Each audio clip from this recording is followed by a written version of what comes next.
Okay, listen up, because today, we're diving into something that's going to make every car lover sit on the edge of their seat. We're not just talking about fast cars. We're not just talking about exotic cars. Nope. Today's list is about something different. We're talking about cars that are so wild, so powerful, so extreme, that the only way they're allowed on the road is because of some tiny loophole, a technicality, or because a group of engineers basically found a way to sweet-talk the law. These are the top 7 barely legal cars. Cars that shouldn't really exist on the street. But somehow they do.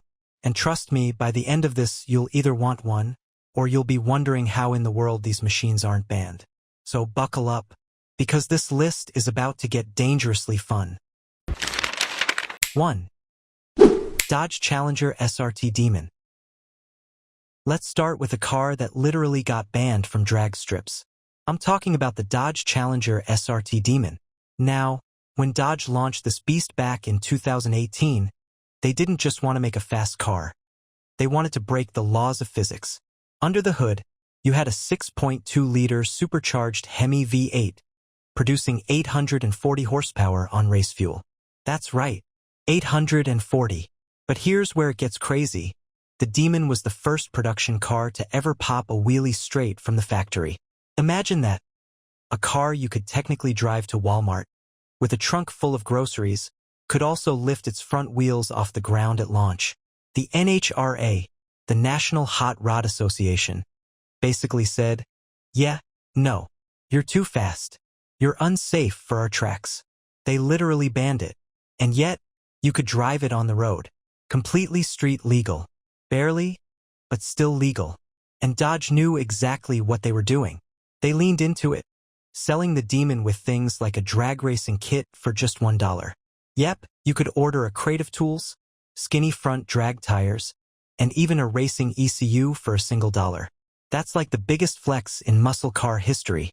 This is a car that laughed at regulations and still somehow slipped through.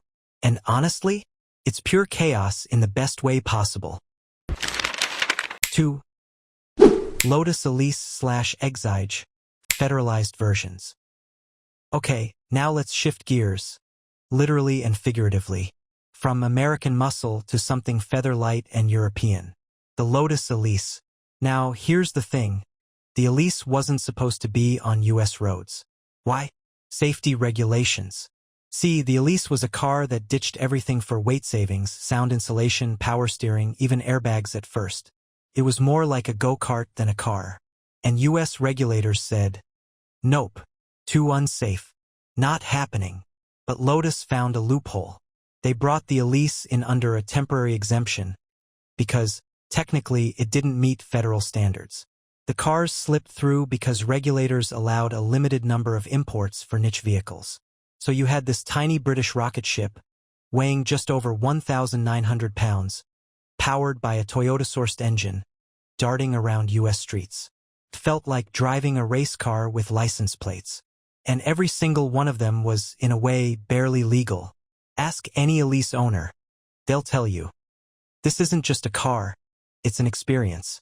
It's raw, it's pure, and it's something that probably wouldn't pass today's strict rules. Which makes it all the more special. 3. Mercedes-Benz CLK GTR. Now, let's get into the land of the truly absurd. The Mercedes-Benz CLK GTR. Picture this. It's the late 90s, and Mercedes is competing in the FIA GT1 Championship. The rules say, if you want to enter, you need to build a road-legal version of your race car. Mercedes, being Mercedes, said, fine, we'll build a handful. And the result? The CLK GTR. A car with a 6.9-liter naturally aspirated V12, making over 600 horsepower. It looked like something straight off Le Mans. Because, well, it was. Now here's the kicker. Only about 25 were ever built. And when owners wanted to register these cars for the road, they ran into walls. These weren't really designed for street driving. But thanks to Europe's flexible homologation rules and a few creative loopholes, they became legal. So yes, you could technically drive a CLK GTR to get milk. But you'd probably scrape it on every speed bump, blind every pedestrian with its headlights, and sound like an F1 car rolling through suburbia. Barely legal? Oh yeah. Worth it? Absolutely. 4. Radical SR8LM. Ever heard of Radical? If not, let me introduce you to the wildest thing with a license plate. The Radical SR8LM is basically a track day car with blinkers. In fact, it set a Nürburgring lap record for a road-legal car 6 minutes, 48 seconds back in 2009. That's insane. But here's the catch. In the UK, they managed to register it under something called the low-volume vehicle rule, meaning if you built only a few, you didn't have to pass the same safety standards as, say, a Toyota Camry. So, while other countries said, absolutely not, the UK was like, sure, why not? And suddenly you had this open cockpit, downforce-loaded, screaming V8 machine with a license plate. Barely legal? 100%. But if you ever see one on the road, consider yourself lucky. You've basically seen a race car in disguise. 5. Pagani Zonda R and the road conversions. Next up, we've got the Pagani Zonda R. Now technically, the R version of the Zonda wasn't supposed to be road legal at all. It was a track-only monster, with a Mercedes-AMG V12 producing 750 horsepower and a chassis that basically ignored comfort altogether. But here's where it gets fun. Some wealthy owners actually went to Pagani and asked, "Hey, can you make mine road legal?" And Pagani, being Pagani, said, "Yeah, with enough money, anything is possible." So, they added things like indicators, slightly adjusted the exhaust, and basically made the bare minimum tweaks to squeeze it past regulations in certain countries. Imagine that. A car that was supposed to stay on the track, suddenly blasting through city streets, echoing like thunder between buildings. It's the definition of barely legal, and also the definition of having way too much money. 6. TVR Sagaris. Alright, this one's from the wild world of British car making. The TVR Sagaris. Now, TVR had a reputation. They didn't believe in electronic safety systems. No traction control, no ABS, no stability control. Just you, a big engine, and good luck. The Sagaris was their wildest creation.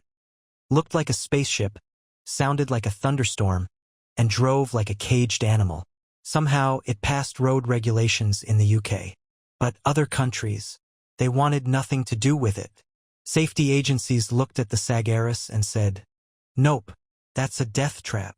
But that's what made it legendary. If you see a Sagaris on the road, just know you're looking at one of the last truly raw, unfiltered sports cars that slipped through the cracks. 7. Porsche 911 GT1 Strassen version. And finally, we end with a legend. The Porsche 911 GT1 Strassen version. Like the CLK GTR, this car existed purely because of FIA homologation rules. Porsche wanted to dominate endurance racing, and the only way to do it was to build a road-going twin of their race car. What they created was a Frankenstein mix. A Le Mans prototype with just enough road equipment to fool the DMV. It had a 3.2-liter twin-turbo flat-six producing 544 horsepower, wrapped in a carbon fiber body that screamed, race car. It was ridiculously fast, but here's the kicker. It was awful as a road car. The suspension was bone-crushingly stiff, visibility was terrible, and the engine was so tuned it made traffic feel like torture. But still, it was legal. Barely. And today, these cars are worth tens of millions. Partly because of their rarity, but mostly because they represent an era when car companies could bend the rules and get away with it. And that's for today's video. If you enjoyed it, don't forget to hit that like button, subscribe if you haven't already, and turn on the notification bell so you never miss an upload. Got thoughts, questions, or video ideas? Drop them down in the comments. I read every single one.